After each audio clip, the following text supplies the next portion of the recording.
Breath.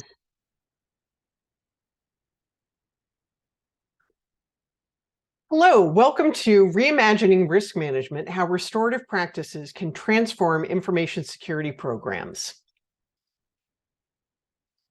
I'm Michelle Chaburka, a 20 plus year technologist. I'm working as a cloud security advocate at Google. I'm the creator of the Healthy Paranoia Security podcast.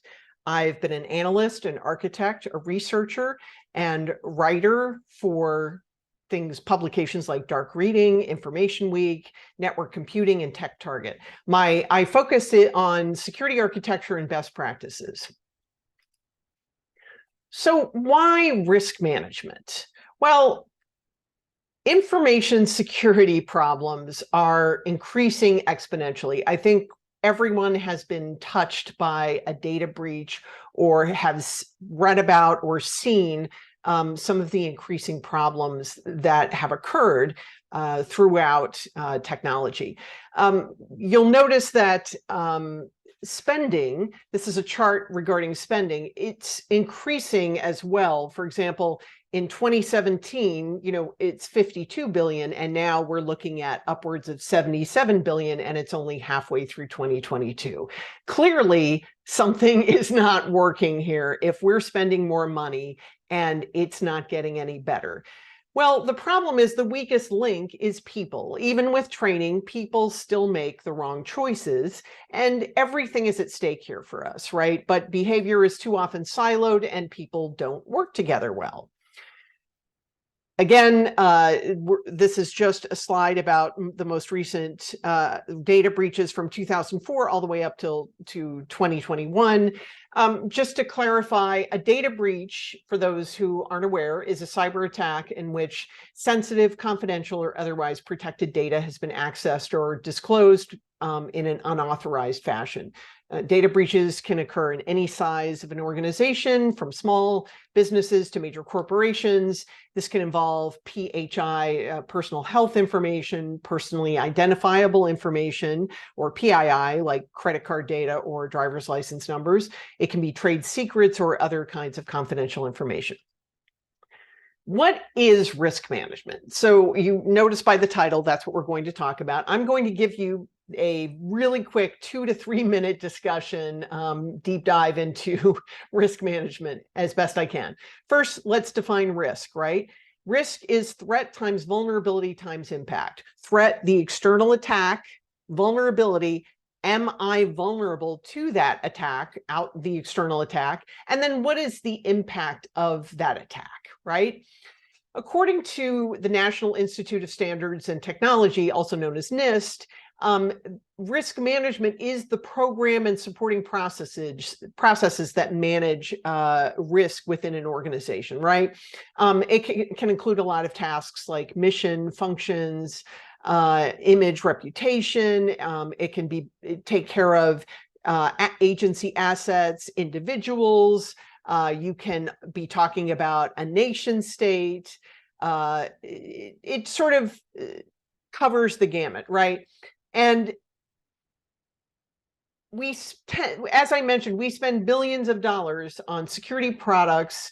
And I talked about how the weakest link is still people, right? And even with training.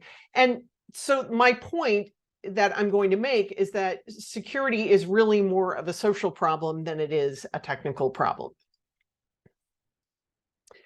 The risk process, let's just go over how that works a little bit. You start with some proactive planning and what the response may look like. You identify your assets, right? You talk about what the risk might be to those assets. You may use a formula. There are qualitative and quantitative formulas to do this, where you create tiering, or you identify a score that indicates what the impact would be. Then you seek to manage and analyze and assess, right? You want to assign risk tiers. You want to decide how you're going to either accept the risk, you're going to transfer it, you're going to reduce it, right? And then what are the ways that you might reduce that risk with mitigators or controls?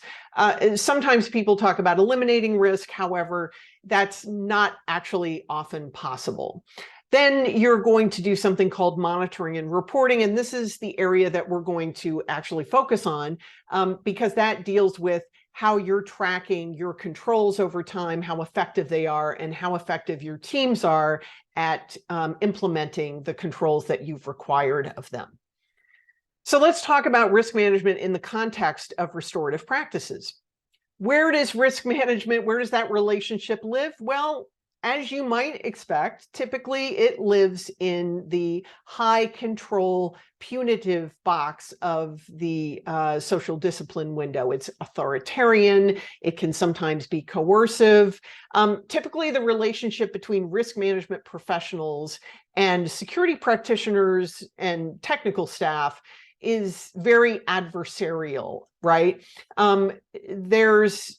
If there's a technical shortfall that increases organizational risk, usually what happens is a report is provided, either through a dashboard, a real-time dashboard, or maybe it's distributed. This report might be distributed to a group of stakeholders and their managers, right? And it calls out the gaps. There's not a lot of time spent on the context and how that information is delivered.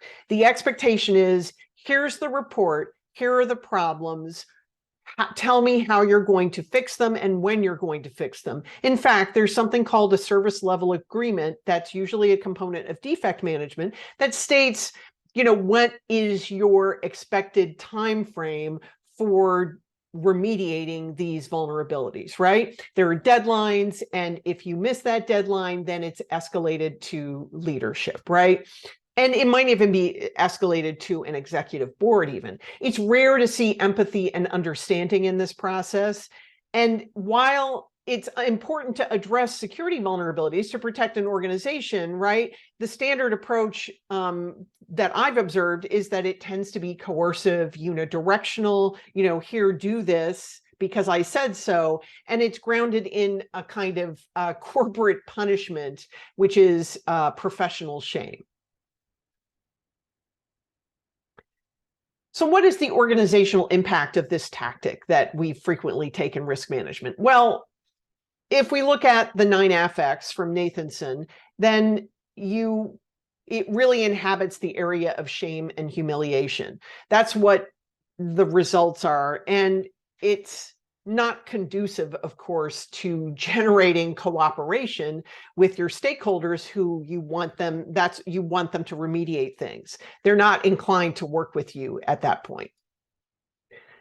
You will often see these typical responses from stakeholders as well, based on the compass of shame. You will see withdrawal, you'll see attack, self or attack others. Frequently what I see is either withdrawal, or avoidance, a sort of passive aggressive response where, you'll send a note saying, hey, you have this outstanding issue. When is it going to be addressed? And you get no response, or people won't show up for meetings, right? It's a natural inclination. They don't want to be there if you've made them feel badly, right, about how they've fallen short in public. They will also often attack you.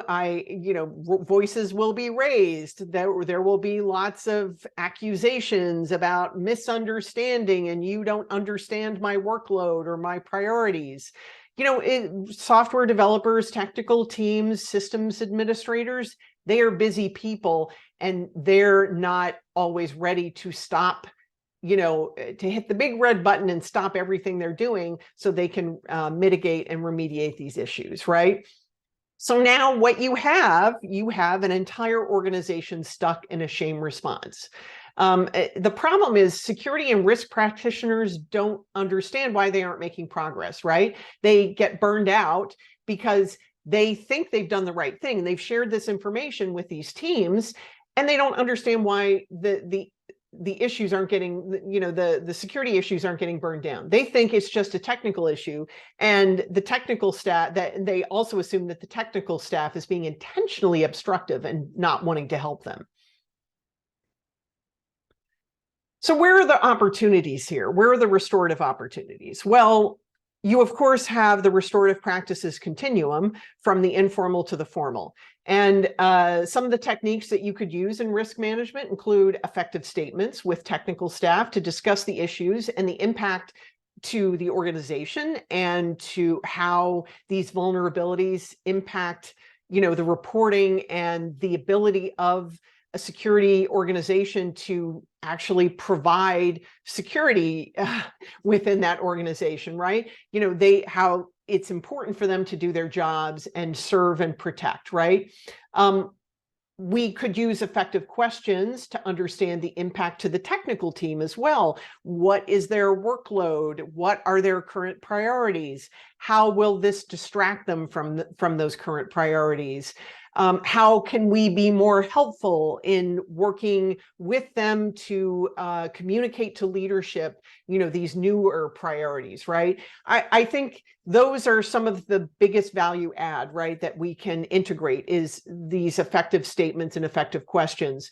We could use impromptu conferences to resolve conflict or even proactively build relationship with the people that we serve as risk managers and information security practitioners.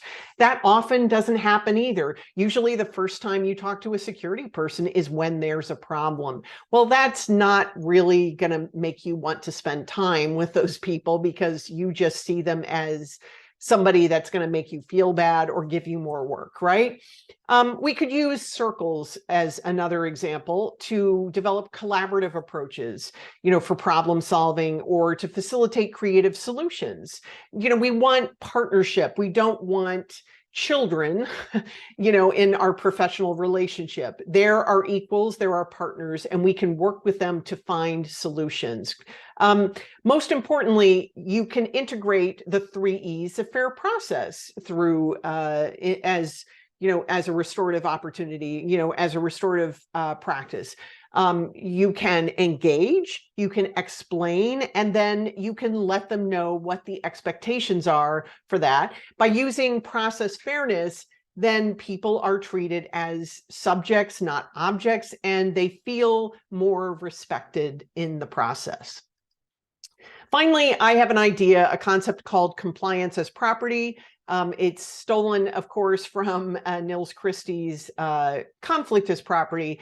Basically, the idea is that in technology and software engineering, the common approach in security is to address requirements after delivery, unfortunately, right? This is too often what happens. And this approach fails to consider how requirements can be integrated during development, which avoids re-engineering later. It's more cost effective. But more importantly, the approach by not involving developers and technical teams up front and creating this sense of that compliance is theirs, that it's their responsibility, that they own it, and that they don't need to outsource it to security practitioners and professionals. It empowers them in a way that means that they feel responsible, right? And this proactively addresses security concerns. And the team then sees these requirements as their property.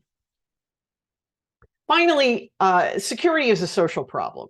Most practitioners treat risk management as a technical problem, but diverse groups are involved in the risk management process. And to be really effective, we need to cultivate relational skills to support collaboration. Thank you.